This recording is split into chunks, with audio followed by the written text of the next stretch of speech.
Hello and welcome to Lost Love Chronicles.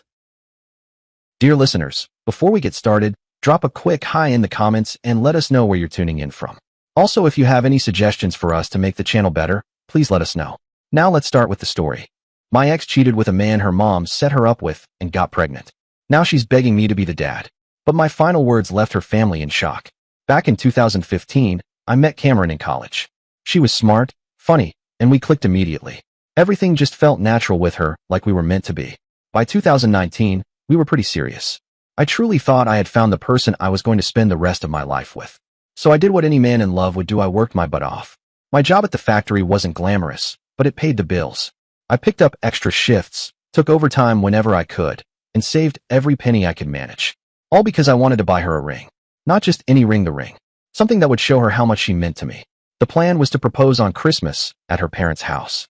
I thought it'd be perfect surrounded by family, the house glowing with lights, that cozy, festive warmth in the air. The kind of moment you remember for the rest of your life. Cameron's family. Well, they were interesting.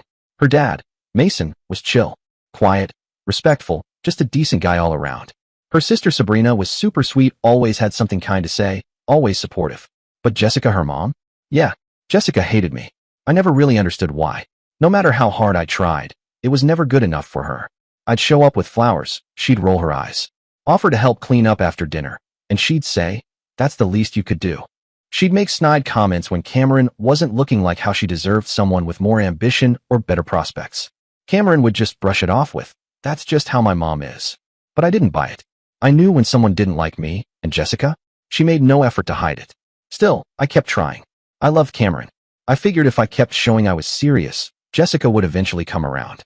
So for Christmas, I went all out. I got Sabrina a new laptop. She'd been talking for months about how she needed one for college. For Mason, I picked up this fancy barbecue grill he'd been eyeing. And for Jessica, I stretched my budget to the limit and bought her this expensive scarf from a boutique Cameron mentioned once. I hated spending that much on someone who barely tolerated me, but part of me hoped maybe, just maybe it'd soften her a little. Cameron was working a hospital shift and said she'd meet us at her parents' house later. So I got there early and handed out the gifts. Sabrina's face lit up when she opened the laptop. She actually cried and hugged me tight. "It's the nicest thing anyone's ever done for me," she whispered. Mason smiled and looked genuinely happy with the grill. Even Jessica managed to force a thank you when she opened the scarf.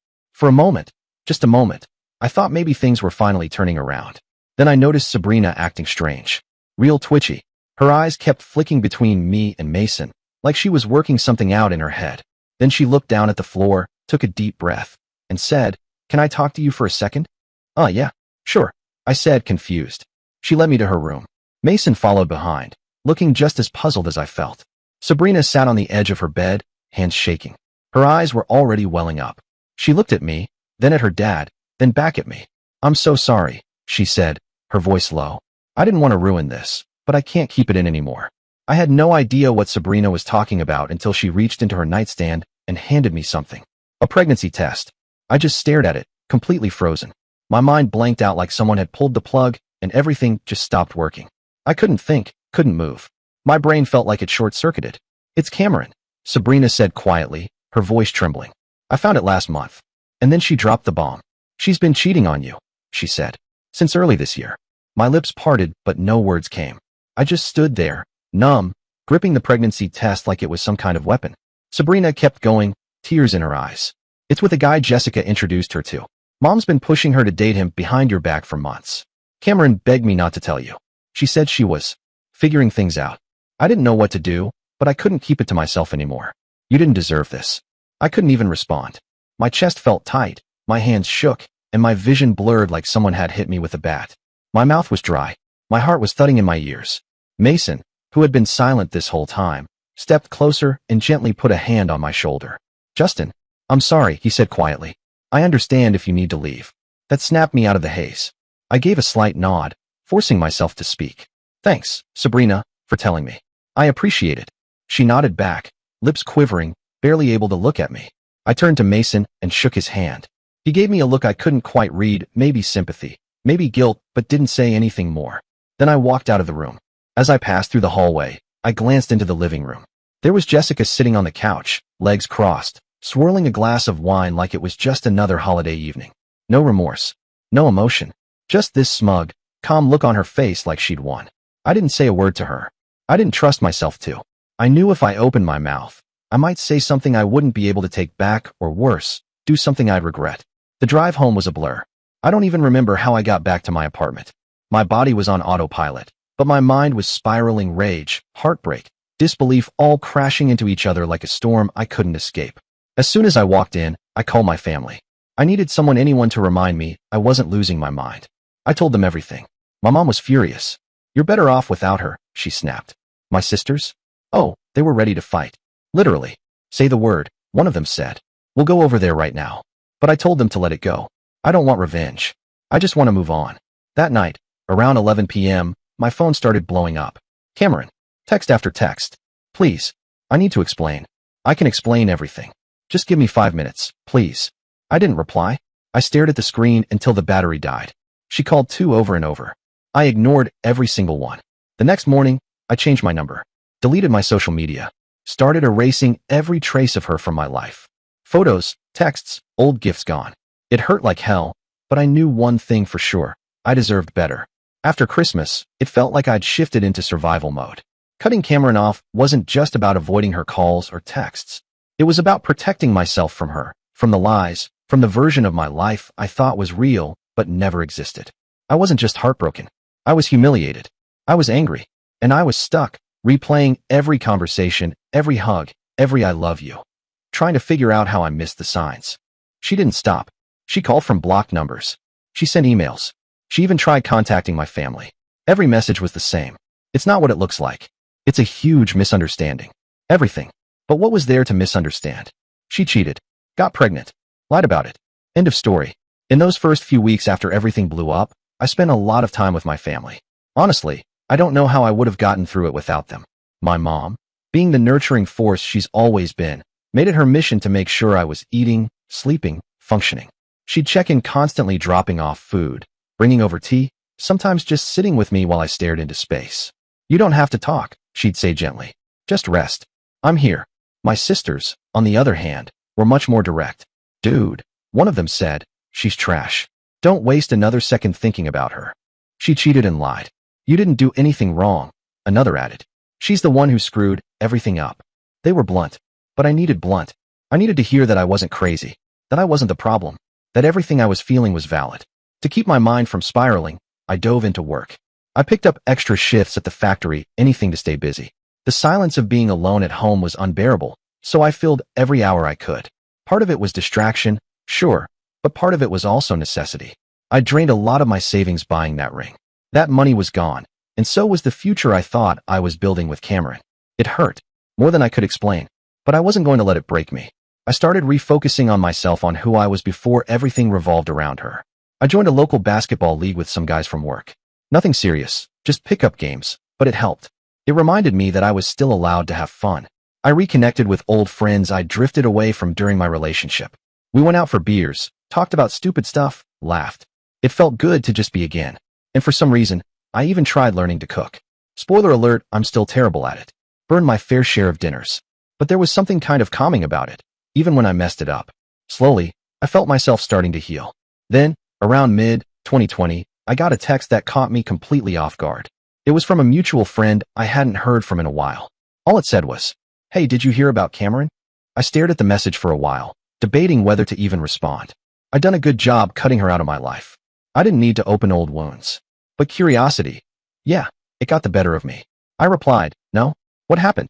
The friend told me Cameron's affair partner, the one Jessica set her up with, had ghosted her. Completely disappeared after finding out he was the father of her baby.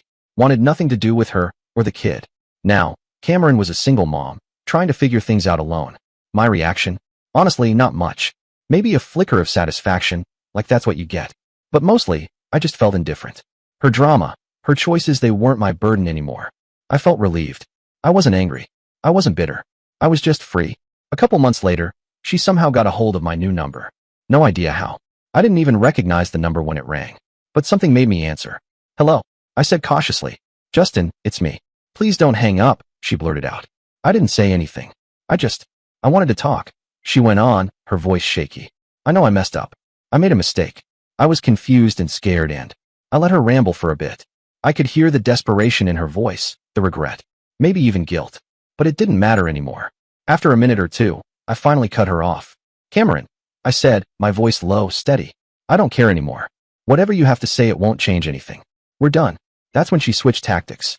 Her tone flipped on a dime. No more apologies. No more fake tears. Now it was guilt. You owe me this, Cameron snapped over the phone.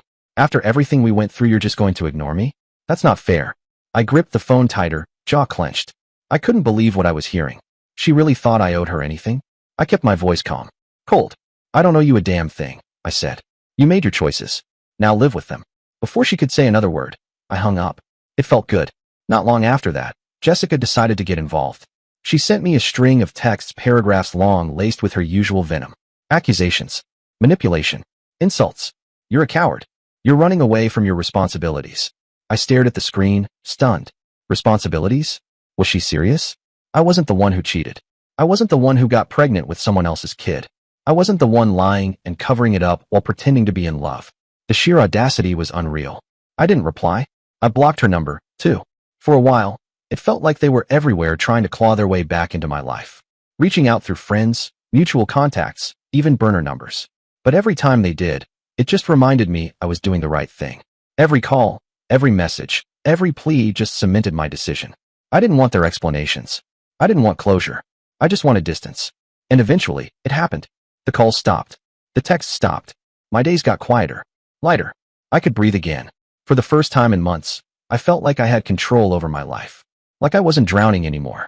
Mother's Day rolled around, and I was really looking forward to it. I planned to spend the day with my mom and one of my sisters, Rachel. After everything, I wanted to make it special. My mom had always been the glue, the one holding everything together, no matter what fell apart. We decided on Red Lobster, her favorite. She loved seafood, and it felt like the perfect treat for her. It was supposed to be a calm, drama-free day. Spoiler alert, it wasn't. We were finishing up our meal, getting ready to leave, when I saw them. Jessica and Sabrina. Of all the restaurants, of all the days they had to show up there. My stomach dropped like a stone. Sabrina's eyes widened. She looked like she wanted to disappear into the carpet. Her face turned pale, and she ducked her head immediately. But Jessica? Jessica locked eyes with me. And in a flash, that same old look of disdain washed over her face. The one I'd seen too many times, like I was something she scraped off the bottom of her shoe. Beside me, I felt Rachel tense up. I didn't even need to look at her. I could feel the shift in her body. She was protective by nature, and especially when it came to me.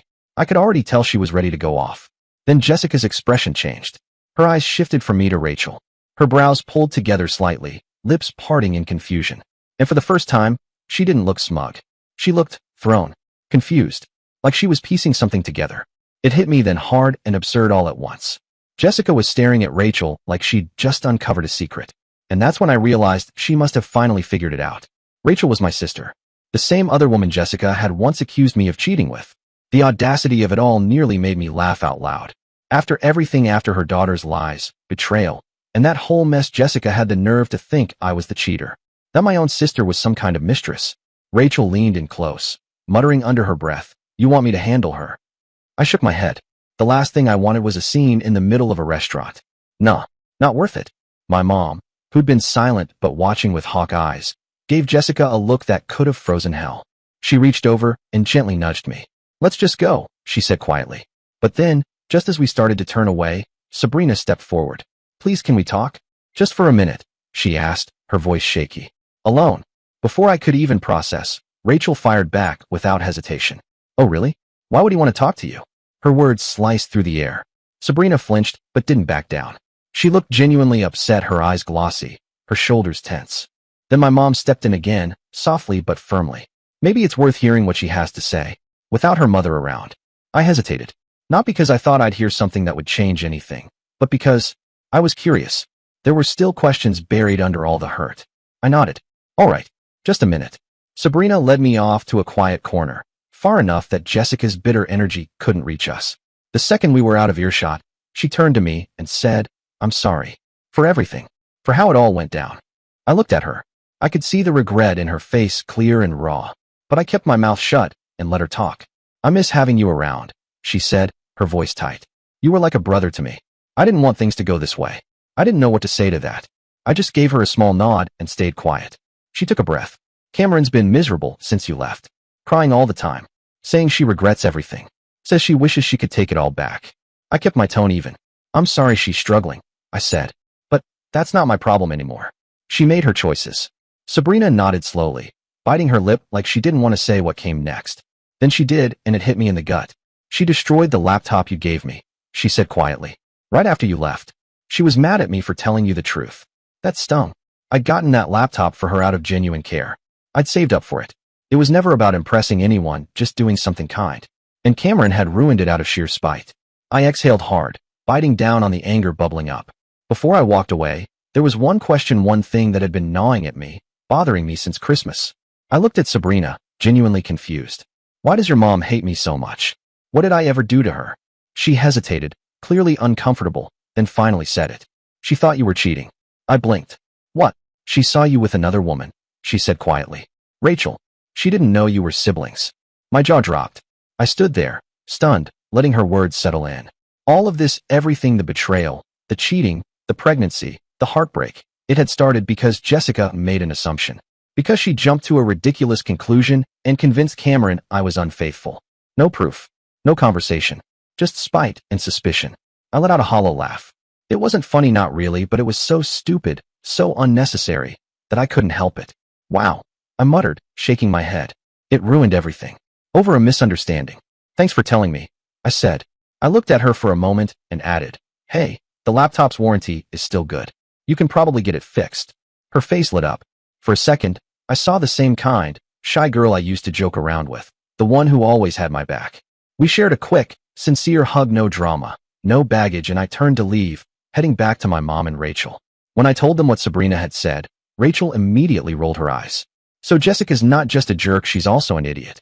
Good to know. My mom let out a sigh and put a hand on my arm. Justin, she said, using my full name like only she could, you're better off without those people in your life. She was right. I'd spent so much time twisting myself into knots trying to make things work with Cameron and her family. Trying to win over Jessica, trying to prove I was good enough. But now it was clearer than ever they were never worth the effort. Not really. A few days after the whole Red Lobster incident, I got a call from Sabrina. She wanted help with the laptop warranty I'd mentioned. And honestly, she'd been one of the few decent people in that family. So I said sure. We agreed to meet at a local electronics store. When I got there, Mason was with her. That surprised me, but in a good way. Mason had always been solid. Out of all the chaos that night on Christmas, he was the only one who looked me in the eye and offered a genuine apology. While the store clerk worked on the laptop situation, Mason and I talked. He thanked me again for the grill I gave him and mentioned how much he enjoyed using it. His tone was warm, like he really meant it. Sabrina was quieter, but I could tell she was relieved. Relieved to be getting help. Relieved, maybe, just to have someone treat her like a human being again. The whole moment felt almost normal. After we wrapped things up, Mason looked over and said, hey, want to grab some lunch? My treat. Just as a thank you. I thought about it and smiled. Yeah, I said. Sure. Figured it'd be a good way to catch up. We went to a small restaurant nearby. Nothing fancy, just a quiet place where you could hear yourself think. And for the first time in what felt like forever, I wasn't thinking about Cameron or the mess she left behind. Mason talked about his plans to redo their backyard, something about adding a fire pit and a deck, and Sabrina gave some updates about school, though it was clear she was still navigating a lot of tension at home. It was peaceful, surprisingly normal. I was even enjoying myself. Then, just as we were finishing up, I heard someone call my name. Justin. I looked up, and there she was. Cameron. My heart sank. She looked rough, tired, stressed, worn down. It was like she'd aged years since the last time I saw her. For a moment, a small part of me felt sorry for her, but mostly, I was annoyed. Annoyed that she was here, that she had found me, that she was ruining the one calm afternoon I'd managed to carve out for myself. Hi, she said, barely audible. Her eyes darted to Mason and Sabrina, then settled back on me. Can we talk? I didn't get up. I stayed right where I was and crossed my arms. My voice came out cold. What do you want, Cameron? She stood there awkwardly, fidgeting. Then she stepped a little closer. I want to explain. Please. I've been trying to talk to you for months. I let out a long sigh. You've got 5 minutes. Go. She took a shaky breath and started speaking. It was the same song I'd heard in texts and voicemails: apologies, regret, confusion. She said she didn't know what she was thinking, that she'd made a mistake, that she wished she could undo it. Then she dropped what she clearly thought was a revelation. My mom, she convinced me you were cheating. She said she saw you with another woman. I sat up straighter, jaw clenched. You mean my sister? I said sharply. That's who Jessica saw. Rachel is my sister, Cameron. If you'd bothered to ask if you'd just talk to me instead of jumping to conclusions, we wouldn't even be here right now. Cameron's face crumpled. Oh, I didn't know. I thought. She trailed off, her eyes searching the table for some kind of anchor. I should have talked to you, she mumbled. I nodded, but there was no softness in it. You just cheated, I said flatly. For almost a year. Instead of trusting me, you lied. Slept with someone else. Got pregnant. And now you expect me to care about your excuses? Her voice cracked. I wasn't happy. I didn't know what to do. You could have talked to me. I snapped, my patience gone. You could have ended things if you weren't happy. But instead you went behind my back. That's on you. Mason and Sabrina sat there awkwardly, clearly uncomfortable with the whole situation unraveling in front of them. Cameron had started crying, the kind of sobs that might have worked on me years ago back when I was still blinded by hope, by love, by the idea that things could be fixed. But not anymore. That switch in me had flipped, and there was no turning it back on. Please, she begged, her voice breaking between sobs. I want to fix this. I'll do anything. I shook my head slowly. There's nothing to fix, Cameron. You destroyed everything. I've moved on. And so should you. That's when she dropped the real bomb. But, my son, she said, choking on the words. He needs a father. He needs stability. I blinked. I was stunned by the audacity of it. Your son is not my responsibility, I said, my voice sharp. That's for you and his actual father to figure out. I paused. The words came out before I even fully thought them through. Oh wait, he ran off, didn't he? Sounds like a pattern. Cameron flinched like I'd slapped her. But she didn't argue. Instead, she just stared at me with tear-filled eyes and said, Why are you being so mean? I leaned forward, anger simmering in my chest. Me? Mean? I let out a bitter laugh. Come on, Cameron. I worked overtime to save for a ring because I thought we had a future together. I was planning to buy a house for us, start a family with you. And you threw it all away. You don't get to call me mean for refusing to clean up your mess. That broke her. She completely broke down, sobbing into her hands. Mason finally stepped in, his voice gentle but firm. Cameron, I think it's time to go. You need to respect his boundaries. Cameron turned to Sabrina, desperate for some sort of backup. Sabrina, you understand, don't you? You know I regret everything. Sabrina looked pained, but she didn't fold. Cameron, you're my sister, and I love you. But you made your choices. You can't expect him to just forget everything. Cameron stared at her like she'd just been stabbed in the back. Then without another word, she stormed out of the restaurant. I sat there for a moment, stunned and completely drained. Mason glanced at me, his tone apologetic. I'm sorry she showed up. You've been through enough. It's not your fault, I said quietly. You and Sabrina, you've been decent through all this. That's more than I can say for the rest of your family. After lunch, I headed home. I sat down with my family and told them everything that had happened. My dad let out a deep laugh and said, Jessica probably thought kicking you out would solve her problems.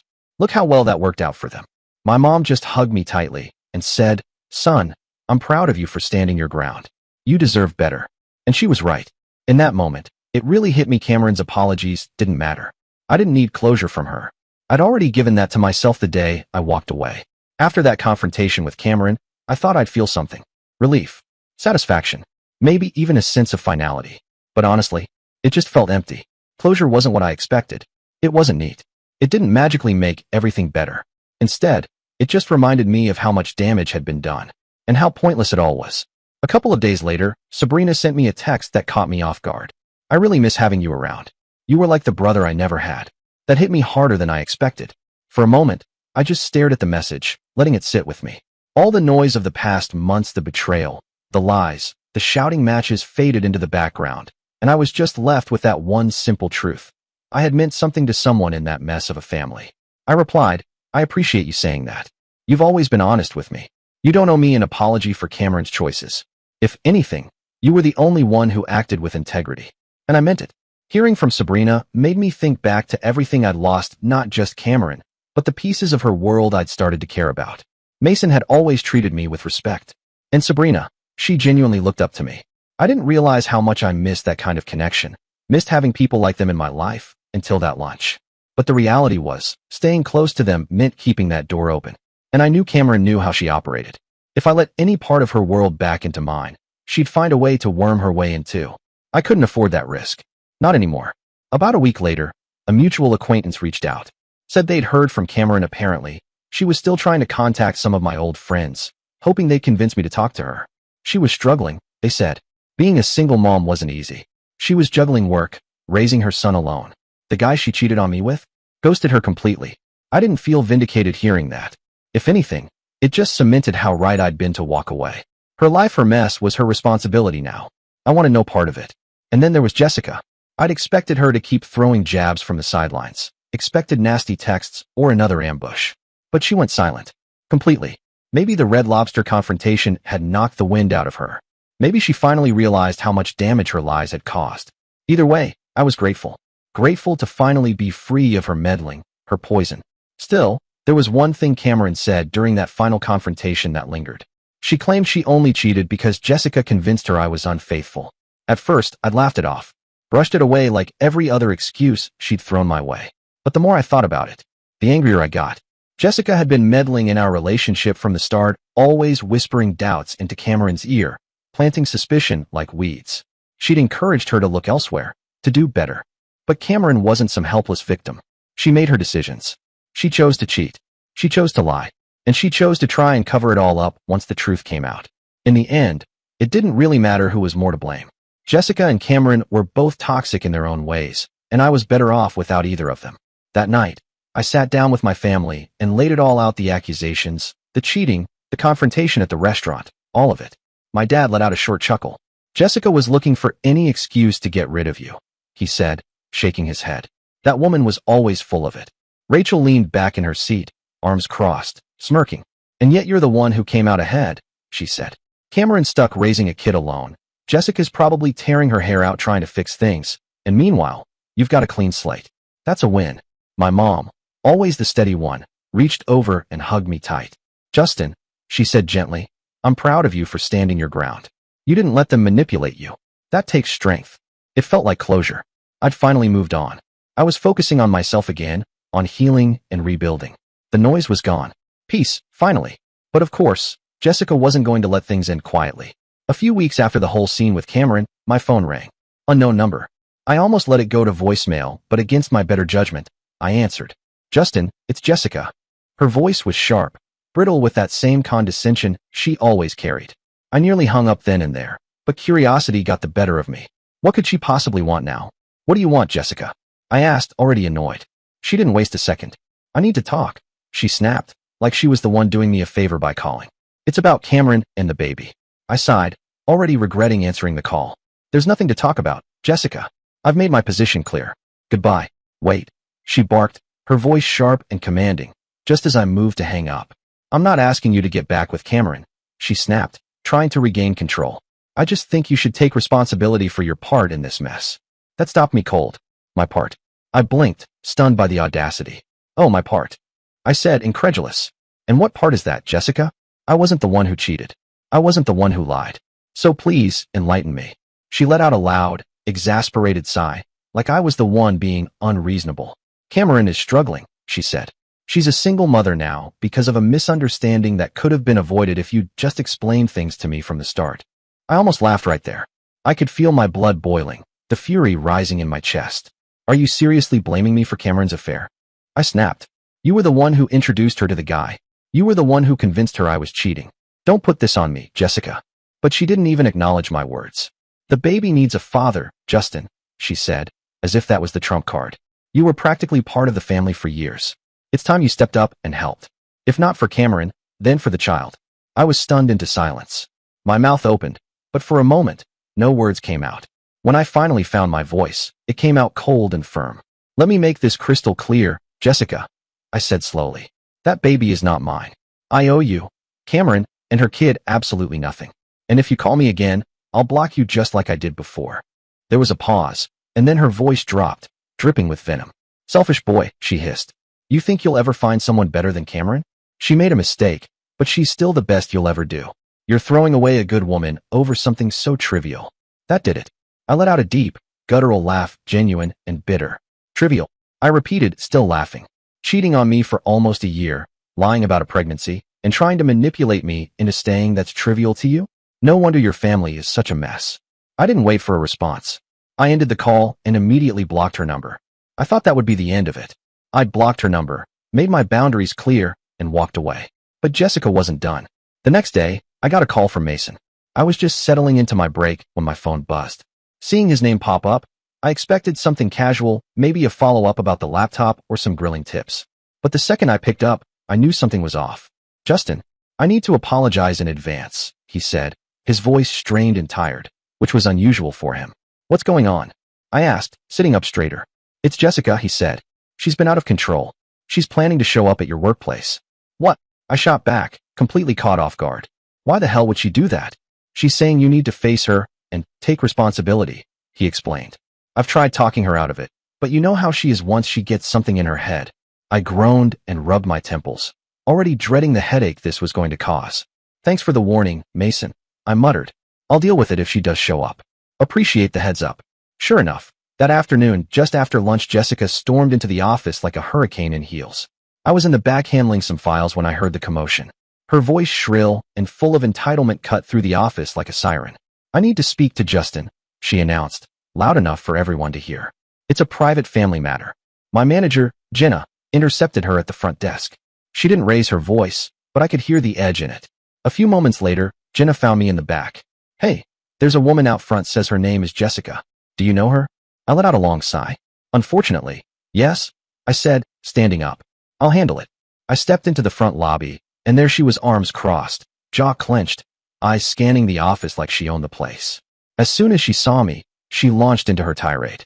"Oh, so you have been ignoring me," she snapped. "I won't stand for it, Justin. You're going to listen to what I have to say." She glared at me like I was a naughty child refusing to clean my room. "Oh, no, I'm not," I said flatly. "You're on private property, and you're disrupting my workplace.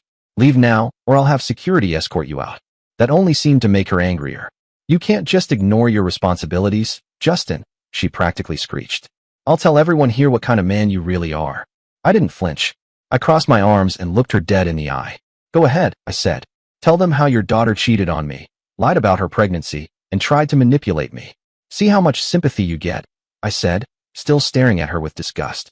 Jessica's face turned red, almost purple with fury, and for a second, I honestly thought she might explode right there in the lobby. Her lips curled as she spat out the venom she'd been saving. "You're a pathetic excuse for a man," she barked, her voice rising. "I hope you end up alone, because no decent woman will ever want you." Before I could respond, not that I needed to, security finally showed up. One of the guards calmly stepped between us and said, "Ma'am, we're going to have to ask you to leave now." Jessica opened her mouth to argue, but must have seen in their eyes that it wouldn't help. She shot me one last hateful glare as they escorted her out, heels clicking sharply against the tile, like some kind of soap opera villain being dragged off stage. I turned and saw a few of my coworkers lingering near their desks, curiosity written all over their faces. I gave a half shrug and forced a smirk. "Crazy ex's mom," I said. Long story. No one pressed further, thankfully.